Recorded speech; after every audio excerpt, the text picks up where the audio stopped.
Ushindi wa seti 3-2 dhidi ya Kenya Navy katika mechi hizo, seti za 25-0, 25, 22 na 25, 12 katika hasa ligi hiyo ya hasa wanawake ambayo iliingia katika mkondo wake wa 4 katika uga wa nje hasa wa pale Nyayo, na ni mashindano ambayo hasa yanawapa wale hasa wachezaji nafasi nzuri ya kujiandaa. Haya, tuachane na Kenyatta, tuangazie Kenya Prisons ambao walitoa ushindi wa seti 3-0 dhidi hasa ya Nairobi Prisons katika seti za 25-10, 25-14 na 25-19 katika mechi ambayo hasa pia ilipigwa katika uga huo wa Nyayo, na pakubwa ni mkondo wa 4 wa ligi ya hasa wanawake ama ligi ya volleyball humu nchini, mkondo ambao umekuwa na ushindani hasa pakubwa. Kenya Prisons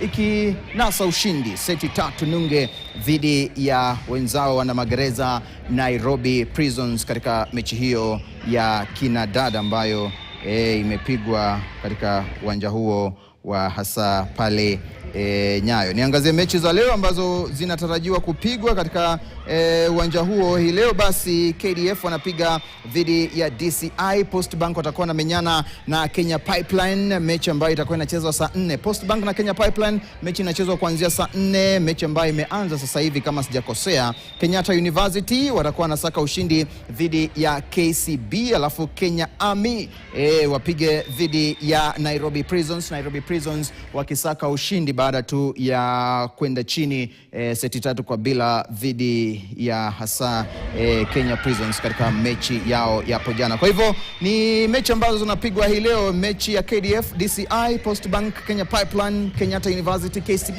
na upande mwingine Kenya Army, Nairobi Prisons upande wa wanawake katika mkondo wa 4 wa ligi ya volleyball humo nchini.